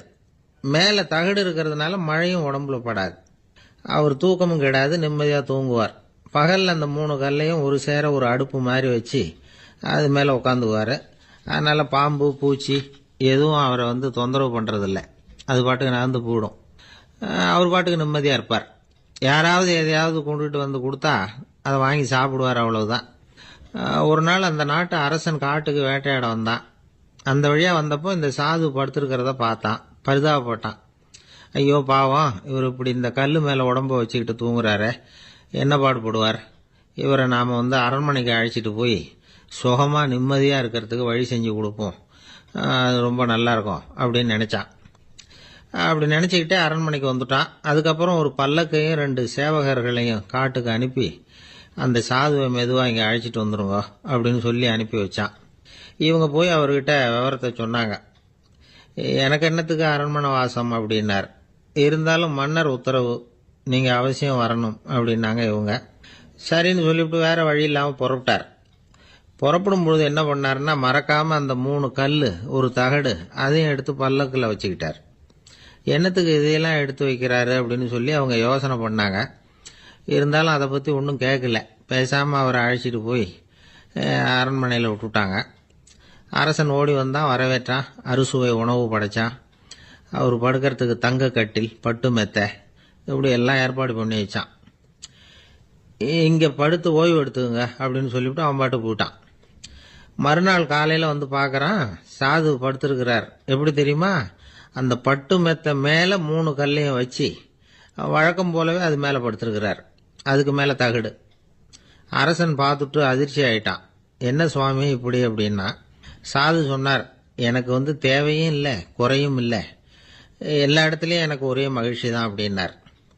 மகிழ்ச்சிங்கிறது தங்க கட்டிலேயோ பட்டு மெத்தையிலேயோ இல்லை, அது மனசில் இருக்கிற ஒரு விஷயம். உண்மையான மகிழ்ச்சிக்கு வழி மனப்பக்குவம் அப்படிங்கிறது அந்த அரசனுக்கு புரிஞ்சுதான். இந்த காலத்தில் ஒரு சாமியார், அவரை தேடி ஒரு சீடன் வந்தான். என்னாச்சு தெரியுமா, சுவாமி எனக்கு நிம்மதி வேணும், அதுக்கு என்ன வழின்னு கேட்டான். சாமியார் நிமிர்ந்து பார்த்தார். அப்புறம் சொன்னார், நீ ஏகப்பட்ட பேர்கிட்ட கடன் வாங்கியிருக்கிற, அதையெல்லாம் திருப்பி கொடுத்தாதான் உனக்கு நிம்மதி கிடைக்கும்னார். இவனுக்கு ஆச்சரியம். அது எப்படி சாமி, அவ்வளவு கரெக்டாக நான் கடன் வாங்கினதை கண்டுபிடிச்சிங்க அப்படின்னா. உனக்கு கடன் கொடுத்து சாமியாரா போனதே நான் தான்ப்பா, அதனால தான் இந்த கதிக்கு வந்தேன். என்கிட்டயே நிம்மதிக்கு வழி கேட்குறிய, அதுதான்டா வேதனை அப்படின்னாராம் அவர். ஒரு ஊரில் ஒரு ஆள் இருந்தான். அவனுக்கு ஒரே ஒரு மகள். அவளை நல்ல இடத்துல கட்டி கொடுக்கணும்னு ஆசைப்பட்டான். அதுக்காக மாப்பிள்ளை தேடிட்டு இருந்தான். அவன் கொஞ்சம் வசதியான ஆள், அதனால் நிறைய பேர் வந்தாங்க. இருந்தாலும் ஒரு நல்ல குணமுள்ள மாப்பிள்ளையாக இருக்கணும் அவன் எதிர்பார்த்தான். அப்படி இருக்கணும்னு தொடர்ந்து முயற்சி பண்ணான். கடைசியாக ஒரு 3 பேர் கிடைச்சாங்க. அந்த 3 பேரில் யாரை தேர்ந்தெடுக்கிறது, இதுதான் அவனுக்கு வந்த குழப்பம். இந்த நிலைமையில் ஒரு பெரியவரை தேடி போனான். அவர்கிட்ட தன்னுடைய பிரச்சனையை சொன்னான். அவர் கொஞ்சம் யோசனை பண்ணார். அதுக்கப்புறம் 3 பேரையும் கூப்பிட்டார். இதோ பாருங்கப்பா, உங்கள் 3 பேருக்கும் 3 மாத கால அவகாசம் தர்றேன். நீங்கள் இப்போ போகலாம், 3 மாதம் கழித்து திரும்பி வரலாம். அப்படி வரும்பொழுது இந்த 3 மாத காலத்தில் நீங்கள் செஞ்ச நல்ல காரியம் ஏதாவது ஒன்று சொல்லணும். அதை வச்சு உங்களில் ஒருத்தரை நாங்கள் தேர்ந்தெடுத்துக்கிறோம் அப்படின்னு சொன்னாராம். 3 பேரும் சரின்னு சொல்லிவிட்டு திரும்பி போயிட்டாங்க. 3 மாதம் ஆச்சு. அதுக்கப்புறம் ஒரு நாள் திரும்பி வந்தாங்க. அவர் அவங்கள கூப்பிட்டு உட்கார வச்சார். அப்புறம் கேட்டார், இப்போ சொல்லுங்கள், இந்த 3 மாத காலத்தில் நீங்கள் செஞ்சிருக்கிற ஏதாவது ஒரு நல்ல காரியத்தை சொல்லுங்க அப்படின்னார். முதல்ல ஒருத்தன் எழுந்திருச்சு நின்னான். ஐயா, எங்கள் அப்பா இறந்த பிறகு அவரோட கணக்கு வழக்குகளை எடுத்து பார்த்துக்கிட்டு இருந்தேன். அவர் ஒரு வியாபாரிகிட்ட 10,000 ரூபா கடன் வாங்கியிருக்கிறதாக எழுதியிருந்தார். அந்த வியாபாரியும் இப்போ உயிரோடு இல்லை. இருந்தாலும் அந்த வியாபாரியோட மகனை தேடி கண்டுபிடிச்சேன். கணக்கு புத்தகத்தை காட்டினேன். எங்கள் அப்பா உங்கள் அப்பா கிட்ட 10,000 ரூபா கடன் வாங்கியிருக்கிறதாக இதை எழுதியிருக்கிறார். அதனால் அதை திருப்பி கொடுக்கறதுக்காக வந்திருக்கிறேன், இந்தாங்க அந்த பணம் அப்படின்னு சொல்லி கொடுத்துட்டு வந்துட்டேன் அப்படின்னு நானும். இதை பெரியவர் கவனமாக கேட்டுக்கிட்டார். அதுக்கப்புறம் 2வது இளைஞன் எழுந்திருச்சான். ஐயா, நான் போன மாதம் ஒரு நாள் ராத்திரி வேளையில் ஒரு காட்டுப்பாதை வழியாக எங்கள் ஊருக்கு போய்கிட்டு இருந்தேன். அந்த சமயத்தில் அந்த வழியாக வந்துக்கிட்டு இருந்த ஒரு வழிப்போக்கர்கிட்ட 4-5 திருடர்கள் வம்பு வளர்த்து அவர்கிட்ட இருந்த பொருளை எல்லாம் கொள்ளையடிச்சிக்கிட்டு இருந்தாங்க. நான் உடனே ஒரு குச்சியை எடுத்துகிட்டு ஓடினேன். அந்த திருடர்களை அடித்து விரட்டினேன். பொருளை எல்லாம் மீட்டு அந்த வழிப்போக்கர்கிட்ட ஒப்படைச்சேன். அவரை பத்திரமா அழைச்சிட்டு போய் அவர் வீட்டில் விட்டுட்டு வந்தேன் அப்படின்னு நானும். இதையும் பெரியவர் கவனமாக கேட்டுக்கிட்டார். அடுத்தபடியாக 3வது இளைஞன் எழுந்திருச்சான். ஐயா, போன மாதம் ஒரு நாள் நான் ஒரு மலைப்பாதை வழியாக போய்கிட்டு இருந்தேன். மலைப்பாதை விளிம்பில் ஒரு மதகு கட்டை, அது மேலே ஒரு ஆள் படுத்து தூங்கிட்டு இருந்தான். அந்த பக்கம் தவறி உருண்டு விழுந்திருந்தான்னா அதில் பாதாளம். அது மலையடி வாரத்தில் போய் தான் விழணும், அவ்வளவு பள்ளம்.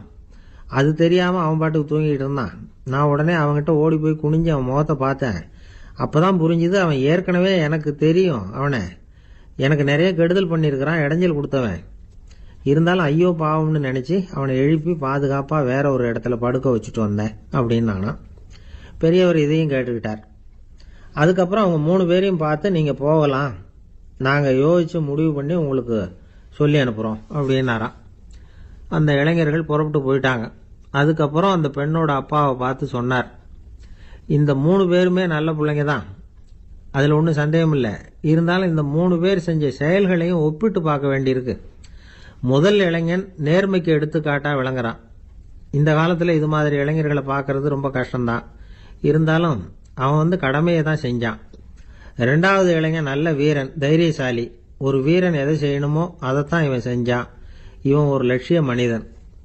3வது இளைஞன் தன்னுடைய பகைவனுக்கே உதவி செஞ்சிருக்கான். அவன் உயிரை காப்பாற்றியிருக்கிறான். பகைவனுக்கு அருள்வதுங்கிறது ஒரு சாதாரண மனுஷனால் செய்யக்கூடிய காரியம் இல்லை. பகையை மறக்கிறதும் பகைவனுக்கு அருள்வதும் தெய்வீக பண்புகள். அதனால் இவனையே உன்னுடைய மகளுக்கு ஏற்ற மாப்பிள்ளையா தேர்ந்தெடுக்கலாம் அப்படின்னு சொன்னாங்களாம். ஒரு நல்ல நாளில் அவங்களுக்கு திருமணம் நல்ல விதமாக நடந்து முடிஞ்சுதான். இது சுவாமி சின்மயானந்தர் சொல்லியிருக்கிற ஒரு கதை. இதிலிருந்து நாம் புரிந்து கொள்ள வேண்டிய ஒரு கருத்து, நமக்கு கெடுதல் பண்ணவங்களுக்கும் நாம் நல்லது செய்யணும். ஆனால் நடைமுறையில் அப்படி நம்மளால் செய்ய முடியறதில்ல. அதுதான் சிக்கல். நம்மால் ஒருத்தங்கிட்ட கேட்டேன், ஏண்டா உன்னுடைய பகைவன் ஒருத்தன் அது மாதிரி ஒரு மலைப்பாதை மதகு கட்டையில் படுத்திருந்தா உடனே நீ என்ன நினைப்ப அப்படின்னு கேட்டோம். இது ஒரு அருமையான சந்தர்ப்பம்னு நினைப்பேன் அப்படின்னா. எதுக்குன்னு கேட்டோம். அவனை அந்த பக்கமாக உருட்டி கீழே தள்ளுறதுக்கு அப்படின்னா. துருக்மேனியாவில் அஷ்காபாத் அப்படின்னு ஒரு நகரத்தில் ஒரு புவியியல் விஞ்ஞானி இருந்தார். அவர் ஒரு நாய்க்குட்டி வளர்த்தார். ஒரு நாள் முன்னிரவு நேரம் ஒரு மேஜைக்கு முன்னாடி உட்காந்து அந்த விஞ்ஞானி ஏதோ கணக்கு போட்டுக்கிட்டு இருக்கிறார். அவருக்கு ஒரு சின்ன பெண் குழந்தை, அது தொட்டிலில் தூங்கிட்டு இருக்குது. அந்த நாய்க்குட்டியும் ஒரு மூலையில் படுத்து அது பாட்டுக்கு தூங்கிட்டு இருந்தது. ஒரே அமைதி. அந்த நேரத்தில் திடீர்னு அந்த நாய்க்குட்டி துள்ளி எழுந்திரிச்சது. நேராக குழந்தைகிட்ட ஓடிச்சு.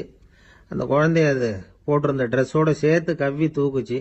தூக்கிக்கிட்டு வாசல் பக்கம் ஓடிச்சு. நாய்க்குட்டி குழந்தைய கவ்வி தூக்க முடியுமாங்கிற சந்தேகம் உங்களுக்கு இல்லையா? நீங்கள் நம்ம ஊர் நாய்க்குட்டியவே பார்த்து பழக்கப்பட்டிருக்கீங்க. அதனால் நம்புறதுக்கு சிரமமாக இருக்கும். அந்த ஊர்ல எல்லாம் அது ரொம்ப ஸ்ட்ராங்காக இருக்கும். ஒரு ஏதோ கண்ணுக்குட்டி மாதிரி இருக்கும். விஞ்ஞானி அதை பார்த்துட்டார். உடனே அந்த நாய்க்கு வெறி பிடிச்சிட்டுதுன்னு முடிவு பண்ணிட்டு தன்னோட கை துப்பாக்கி எடுத்துக்கிட்டு ஓடி வந்தார். அவர் வெளியில் நாய்க்குட்டி எங்க அப்படின்னு பார்த்து தேடுறார். அந்த நேரத்தில் அந்த வீடு இடிஞ்சு விழுது. காரணம் பூமி அதிர்ச்சி. இப்படி பூமி அதிர்ச்சி உண்டாக போகுதுங்கிறது அந்த நாய்க்குட்டிக்கு முன்னாடியே தெரிஞ்சு போச்சு. அதுதான் குழந்தைய தூக்கிட்டு வெளியில் ஓடி வந்திருக்குது. அது மூலமாக அந்த குடும்பத்தையே காப்பாற்றி இருக்குது அந்த நாய்க்குட்டி. இந்த சம்பவம் நடக்கிறதுக்கு 3 நாளைக்கு முன்னாடியே சில பிராணிகளுக்கு இப்படி நடக்க போகுதுங்கிறது தெரிஞ்சிருக்குதான். ஆமாம், அந்த நகரத்தில் 3 நாளைக்கு முன்னாடியே பாம்பு, பல்லி இதெல்லாம் அது தங்கியிருந்த வலையை விட்டு வெளியில் ஓடி வந்துட்டுது. அதே மாதிரி அங்கிருந்த புறாவெல்லாம் பறந்து போயிடுச்சான். இதே மாதிரி யுகோஸ்லோவியாவில் கூட ஒரு நகரம், அங்கே ஒரு நாள் ராத்திரி ஒரு மிருக காட்சி சாலையில் திடீர்னு ஒரு பெரிய கலவரம், கூச்சல், குழப்பம். அங்கே இருந்த கழுதை, புலி, யானை, பறவை எல்லாம் கண்ணாபின்னான்னு கத்த ஆரம்பிச்சுட்டுது. நேர் யானை அதுக்குன்னு போடப்பட்டிருந்த தடுப்பையே தாண்டி குதிச்சு வெளியில் வந்துட்டு தான். மறுநாள் தான் எல்லாருக்கும் விஷயம் புரிஞ்சுது. அடுத்த நாள் காலையில் அங்கே பூமி அதிர்ச்சி உண்டாயிட்டுது. இப்போ பாருங்க, அதாவது மனுஷனை போய் தீர்க்க தரிசி அது இதுன்னு சொல்லிட்டு இருக்கிறோம். இவனை விட அது பரவாயில்லைன்னு தோணுது. அதாவது மிருகங்கள் ஒன்று நடக்க போகுதுங்கிறத முன்னாடியே புரிஞ்சுக்குதே. சரி, இதெல்லாம் எப்படி அது முன்கூட்டி புரிஞ்சுக்குது? அதுதான் படைப்பு ரகசியம். அதை கண்டுபிடிக்கிறதுக்கு தான் மனுஷன் ஆராய்ச்சி பண்ணிட்டு இருக்கிறான். விஞ்ஞானிகளோட ஆராய்ச்சியெல்லாம் ஒரு பக்கம் இருக்கட்டும், வீட்டுக்குள்ளேயே சில ஆராய்ச்சி பண்ணி பாருங்களேன். இப்போ சில யோசனை சொல்லி அதை சோதனை பண்ணி பாருங்க அப்படின்னு ஒருத்தர் சொன்னாராம். அதாவது இப்போ மழை வருமா வராதா அப்படின்னு தெரிஞ்சுக்கணுமா, உடனே ஒரு பூனைக்குட்டி பின்னாடியே மெதுவாக போய் அது என்ன செய்யுதுன்னு கவனித்து பார்க்கணும். பூனைக்குட்டி தன்னோட பாதத்தினால சுகத்தில் அப்படி கீறிக்கிட்டு இருக்கும். அப்படி கீறினா கண்டிப்பாக மழை வரும். சில சமயம் பூனைக்குட்டி அப்படி மல்லாந்து படுத்துக்கிட்டு பாதத்தை உயர தூக்கும், அப்படியும் இப்படியும் புரளும். இப்படி செஞ்சதுன்னா அன்னைக்கும் மழை இருக்காது. அதனால முன்னாடி இருந்தது மழை வர்றதுக்கு அறிகுறி, இது மழை இல்லைங்கிறதுக்கு அறிகுறி. பறவைகள், பிராணிகள் இதுகளோட நடவடிக்கைகளை பார்த்துட்டு அதையெல்லாம் அடிப்படையாக வச்சு தான் காலநிலையை கண்டுபிடிக்கிற கருவிகளை கண்டுபிடிச்சிருக்கிறாங்க. வாத்து இருக்குல்ல, சில சமயம் தன்னோட அழகை தன்னோட இறகுகளில் அப்படியே புதைச்சிக்கும். அப்படி செஞ்சால் குளிர்காலம் வரப்போகுதுன்னு அர்த்தம். பருவநிலை குளிராக மாறப்போகுதுங்கிறதுக்கு இதுதான் அறிகுறி. சிட்டுக்குருவி இருக்குதுல்ல, அதெல்லாம் புழுதியில் உழுந்து புரளும். சிறகுகளை படபடன்னு அடிச்சுக்கும். அப்படி செஞ்சால் மழை வரப்போகுதுன்னு அர்த்தம். ஒன்று மட்டும் நாம் நல்லா தெரிஞ்சுக்கணும். இயற்கையின் சீற்றம்னு சொல்கிறோம் இல்லையா, இயற்கை ஏன் நம்ம மேலே கோவப்படுது? இயற்கையை நாம் அனுசரித்து போகிறதில்ல, அதனால் கோவப்படுது. காடுகளை அழிக்கப்படாது, விலங்குகளை கொல்லக்கூடாது, இயற்கை ஏற்படுத்தி வச்சிருக்கிற சமநிலையை கெடுக்கக்கூடாது. அதை புரிஞ்சுக்கிட்டு வாழ்ந்தோம்னா பூமியும் நடுங்காது, நாமளும் நடுங்க வேண்டிய அவசியம் இருக்காது. ஒருத்தர் இருந்தார், சாராய கடைக்கு போனாராம், நிறைய சாப்பிட்டார். அப்புறம் சொன்னார், இது ரொம்ப அற்புதமான சரக்கு போல இருக்கு. உள்ளே போன உடனே இந்த பூமியே நடுங்கிறது மாதிரி இருக்கு எனக்கு அப்படின்னாராம். இதுக்கு கடைக்காரர் சொல்லியிருக்கார், நீங்கள் சாப்பிட்டது வெறும் பச்சை தண்ணி தாங்க, இப்போ ஏற்பட்டிருக்கிறது நிஜம் பூமி அதிர்ச்சி அப்படின்னாராம். ஒரு நீதிமன்றம், அங்கே ஒரு கொலை வழக்கு சம்பந்தமாக விசாரணை நடந்துகிட்டு இருக்குது. அந்த வழக்கறிஞர் ரொம்ப தீவிரமாக வாதாடிக்கிட்டு இருக்கிறார். தன்னுடைய கட்சிக்காரர் நிரபராதிங்கிறது அவருக்கு நல்லா தெரியும். அதனால தான் அவர் சார்பாக வாதாடுறதுக்கே ஒத்துக்கிட்டார். அப்படி அவர் மும்முரமாக வாதாடிக்கிட்டு இருக்கிற சமயத்தில் அவசரமாக தந்தி ஒன்று சேர்ந்தது. அதை வாங்கி படித்து பார்த்தார். அதுக்கப்புறம் அதை மடித்து தன்னுடைய கோட்டு பையில் வச்சுக்கிட்டு தொடர்ந்து வாதாட ஆரம்பிச்சிட்டார். பேசி முடித்தார். அதுக்கப்புறம் அங்கே கோர்ட்டில் இருந்த சக வக்கீல்கள் அவர்கிட்ட வந்தாங்க. தந்தி ஒன்று வந்ததே, என்ன விஷயம் அப்படின்னு விசாரிச்சாங்களாம். அப்போ அவர் சொல்லியிருக்கிறார், ஊரில் சிகிச்சைக்காக போயிருந்த என்னுடைய மனைவி இறந்து போனதா தந்தி வந்திருக்குது அப்படின்னாராம். மற்ற வக்கீல்களுக்கு அதிர்ச்சி. என்னங்க இது, மனைவி இறந்ததை விட கேஸு முக்கியமா உங்களுக்கு அப்படின்னு கேட்டிருக்கிறாங்க. இறந்து போன என் மனைவி மறுபடியும் திரும்பி வர போறதில்ல. ஆனா என்னுடைய கட்சிக்காரர் ஒரு கொலை வழக்கில் மாட்டிக்கிட்டார். அவரும் நிரபராதி. அவர் உசுரை நான் காப்பாற்ற வேணாமா? இதுதான் என்னுடைய கடமை அப்படின்னாராம். இப்படி இவர் சொன்னது எல்லாரும் அப்படியே திகைச்சு போய் நின்றுட்டாங்களாம். சரி, கடமைக்கு முக்கியத்துவம் கொடுத்த அந்த வழக்கறிஞர் யார் தெரியுமா? அவர் தான் இரும்பு மனிதர் சர்தார் வல்லபாய் பட்டேல். குஜராத் மாநிலத்தில் 1875 அக்டோபர் 31 அன்றைக்கு ஜாவேரி பாய் அப்படிங்கிறவருக்கு 4வது பிள்ளையா அவர் பிறந்தாராம். இந்த ஜாவேரி பாய் யார் தெரியுமா? ஜான்சி ராணி லட்சுமி பாய் போர் படையில ஒரு வீரரா பணிபுரிஞ்சவர். இளம் வயசுல வல்லபாய் படேல் ரொம்ப சிரமப்பட்டு படிச்சிருக்கார். விடாமுயற்சி வெற்றியை கொடுத்தது. கல்லூரியிலையும் காலடி வச்சார். அதுக்கப்புறம் வக்கீல் பட்டத்தையும் வாங்கினார். பிரிட்டிஷ் ஆட்சி நடந்துகிட்டு இருந்த சமயம் குஜராத்தை சேர்ந்த பர்டோலி தாலுகாவில் விவசாயிகள் மேல அரசாங்கம் திடீர்னு நில வரியை வசதி விட்டுதான். ஏழை விவசாயிகள் ரொம்ப கஷ்டப்பட்டிருக்காங்க. அரசாங்கம் வரி செலுத்தாத விவசாயிகளின் நிலங்களை எல்லாம் ஜப்தி செஞ்சுதான். அரசாங்கத்தை எதிர்க்கிறவங்களை எல்லாம் கைது பண்ணி சிறையில அடைச்சுட்டாங்களாம். சில பேர் வீடு வாசல் ஆடு மாட்டையெல்லாம் வித்து கூட வரி கட்ட வேண்டிய நிலைமைக்கு ஆளாயிட்டாங்க. வழக்கறிஞர் வல்லபாய் படேல் நில வரியை உடனே ரத்து பண்ணணும் அப்படின்னு பம்பாய் கவர்னருக்கு ஒரு கடிதம் எழுதினார். எந்த பலனும் இல்லை. உடனே எல்லா விவசாயிகளையும் அணி திரட்டினார். அதுக்கு தானே தலைமை தாங்கினார். சத்தியாகிரகம் நடத்தினார். அந்த பகுதியில் எந்த வேலையும் நடக்கல. வேற வழி இல்லை. ஆட்சியாளர்கள் உடனே வரியை ரத்து பண்ணாங்க. சிறையில் இருந்தவங்களெல்லாம் வெளில விட்டாங்க. 1928 ஆகஸ்ட் 6 சர்க்காருக்கும் விவசாயிகளுக்கும் இடையில ஒரு உடன்பாடு ஏற்பட்டது. அதுக்கப்புறம் தான் நிலைமை சரியா போச்சான். வல்லபாய் பட்டேலின் பொது சேவையை பாராட்டின பொதுமக்கள் அவருக்கு சர்தார் அப்படிங்கிற பட்டத்தை கொடுத்தாங்களாம். சர்தார்னா தலைவர் அல்லது தளபதினு அர்த்தம். இரும்பு மனிதர்னு இவருக்கு பேரு. இருந்தாலும் நகைச்சுவை உணர்வும் இவருக்கு நிறைய உண்டு. ஒரு தடவை ஒரு பத்திரிகை நிருபர் வந்திருக்கார். சர்தார் பட்டேல் கிட்ட அவருக்கு பிடிச்ச பண்பாடு கலாச்சாரம் எது அப்படின்னு கேட்கணும்னு ஆசை. அதனால அவரை பார்த்து கேட்டாராம், ஏங்க உங்களுக்கு பிடிச்ச கல்ச்சர் எது அப்படின்னு கேட்டிருக்கார். இதுக்கு சர்தார் பட்டேல் சொன்ன பதில் என்ன தெரியுமா? எனக்கு பிடிச்ச கல்ச்சர் அக்ரிகல்ச்சர் அப்படின்னு. காதுங்கிறது எப்பவும் திறந்தே இருக்கக்கூடிய ஒன்று தானே. சில பேர் பேசிக்கிட்டே இருப்பாங்க, நாமும் கேட்டுக்கிட்டே தான் இருப்போம். அவர் என்ன சொன்னாரு திருப்பி சொல்லு அப்படின்னு சொன்னா சொல்ல தெரியாது. காது சரியா கேட்டாலும் நாம பேசுறத மற்றவங்க சரியா கேட்கறாங்களா அப்படிங்கிறது சந்தேகம்தான். இந்த சந்தர்ப்பத்தில் ஒரு உண்மையை நாம புரிஞ்சுக்கணும். அதாவது என்னன்னா, கேட்பதுங்கிறது வேற, கவனிக்கிறதுங்கிறது வேற. அதாவது கேட்கறதுன்னா அது ஹியரிங், கவனிக்கிறது அப்படின்னா அது லிசனிங். கேட்கறதுங்கிறது தன்னிச்சையா நடக்கக்கூடிய ஒரு செயல். இப்போ ஒரு சாலையில நடந்து போயிட்டு இருக்கிறோம். எவ்வளவோ சத்தம் நம்ம காதில் விழுந்துகிட்டு இருக்கு. கார் போற சத்தம் கேட்குது, பறவை ஒரு மரத்துல இருந்து கத்துது, அந்த சத்தம் கேட்குது. இப்படி நிறைய காதில் விழுந்துகிட்டு இருக்கு. ஆனா கவனிக்கிறதுங்கிறது எப்படின்னா, நம்ம முழு மனசை செலுத்தி உன்னிப்பா கேட்கறது. எத்தனையோ சத்தத்துக்கு நடுவில் தன்னுடைய குழந்தை அழற சத்தத்தை தாய் தெரிஞ்சுக்க முடியுது இல்லையா? அது மாதிரி விவரம் தெரிஞ்சவங்கலாம் என்ன சொல்றாங்கன்னா, கவனித்தல் அதாவது லிசனிங் அப்படிங்கிற செயல்ல 3 அம்சங்கள் இருக்கிறதாக சொல்றாங்க. அது என்ன 3 அம்சங்கள் அப்படின்னா, முதல்ல காதால கேட்கறது, இது முதல் அம்சம்.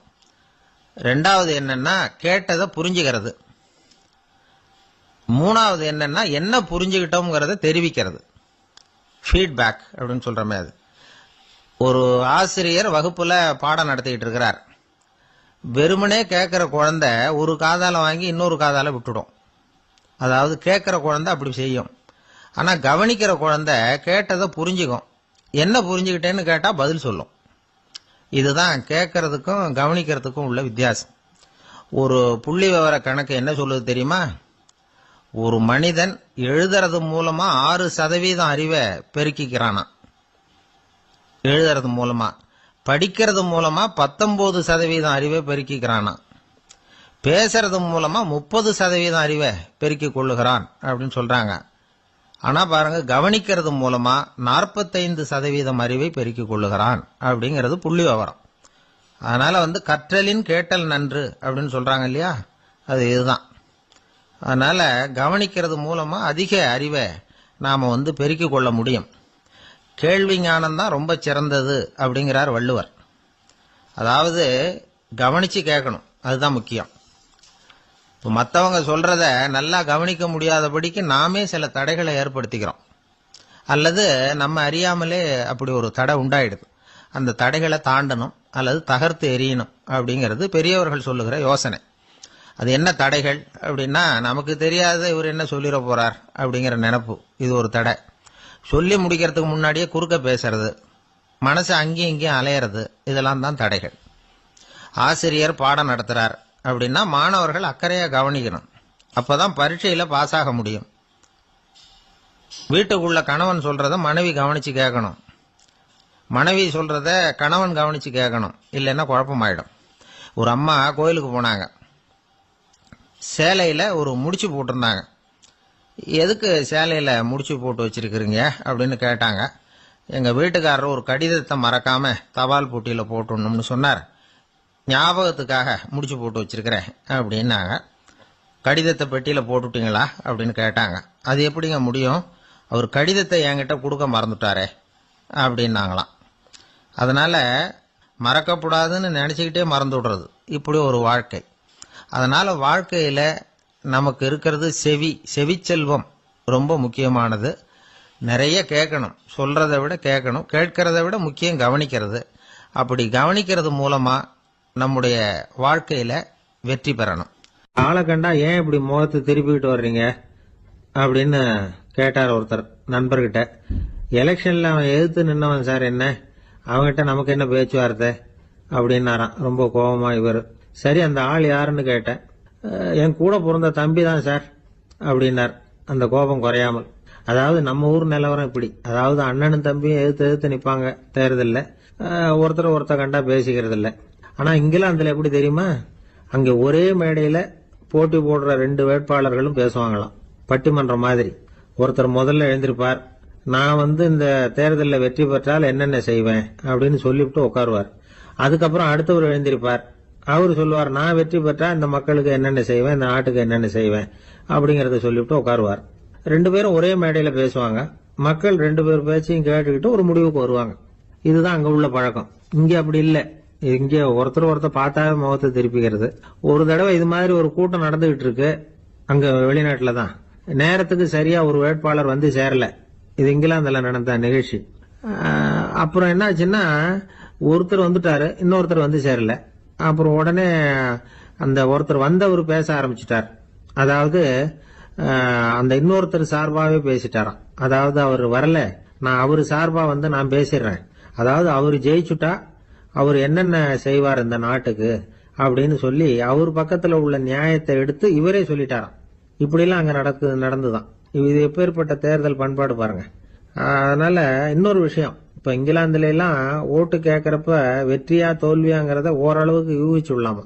இப்போ ஒரு வேட்பாளர் ஒரு வீட்டுக்கு முன்னாடி போய் நின்று எனக்கு ஓட்டு போடுங்கன்னு கேட்கிறாருன்னு வச்சுங்களேன், அதுக்கு என்ன பார்த்து செய்யறோம், போயிட்டு வாங்க அப்படின்னு சில வீடுகள்ல வாசல்ல நின்னே சொல்லி அனுப்பிச்சிருவாங்களாம். வேற சில வீடுகள்ல எப்படின்னா வேட்பாளரை வீட்டுக்குள்ள கூப்பிட்டு காபி சாப்பிட சொல்லி உபசரிச்சு அதுக்கப்புறம் அனுப்பி வைக்கிறது வழக்கமா.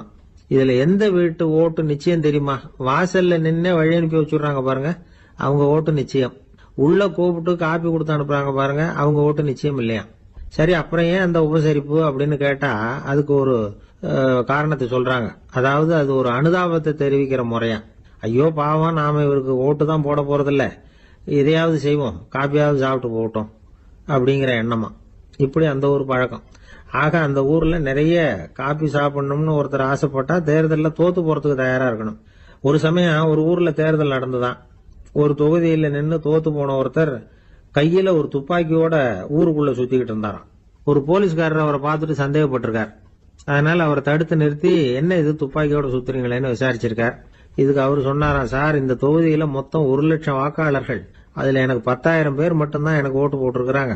அப்படின்னா எனக்கு வேண்டாதவங்க இந்த தொகுதியில 90,000 பேர் இருக்கிறாங்கன்னு அர்த்தம். இப்படி ஒரு சூழ்நிலையில நான் என்னுடைய பாதுகாப்புக்கு ஆயுதம் இல்லாம நடமாடலாமா அப்படின்னு கேட்டாராம். எவ்வளவு எச்சரிக்கை பாருங்க. நம்ம ஊர்ல சில பேர் ஓட்டு கேட்கிற விதமே தனி. ஒருத்தர் ரொம்ப சாமர்த்தியமா ஓட்டு கேட்பாராம். அவர் எப்படின்னா, ஒரு வீட்டுக்கு போறாருன்னு வச்சுங்களேன், அந்த நேரம் அந்த வீட்டுக்காரரு என்ன செஞ்சுக்கிட்டு இருக்கிறாரோ அதே வேலையை இவரும் கொஞ்ச நேரம் செய்வாராம், அவருக்கு ஒத்தாசையா. அதுக்கப்புறம் மெதுவா பேச்சு கொடுப்பார், ஓட்டு கேட்பார், இது மாதிரி எலெக்ஷன்ல நிக்கிறேன் கவனிக்கணும்னு. அது மாதிரி ஒரு தடவை அவர் போனப்ப அங்க அவர் என்ன பண்ணிட்டு இருக்காரு, வீட்டுக்கு பின்னாடி மாட்டு கொட்டையில பால் கறந்துகிட்டு இருக்காரு ஒரு பசுமாட்டுக்கிட்ட. அந்த வீட்டுல இவர் ஓட்டு கேட்க போனவர் இவர் ஓடி போய் இன்னொரு சொம்பை எடுத்துக்கிட்டு அதே மாட்டுக்கு இன்னொரு பக்கம் போய் உட்காந்துக்கிட்டு இவரும் பால் கறக்க ஆரம்பிச்சிட்டார். எதிர உட்காந்துட்டு இருக்காரு இவர் இந்த பக்கம் உட்காந்துருக்காரு. கீழே கொஞ்சம் குனிஞ்சு பார்த்தா ஒருத்தர் முகத்தை ஒருத்தர் பார்க்கலாம். கொஞ்ச நேரம் ஆனதுக்கு அப்புறம் இவர் மெதுவா அவர்கிட்ட பேச்சு கொடுத்தாராம், இது மாதிரி நான் எலெக்ஷன்ல நிக்கிறேன், நீங்க ஓட்டு போடணும், அதுக்காக தான் வந்தேன்.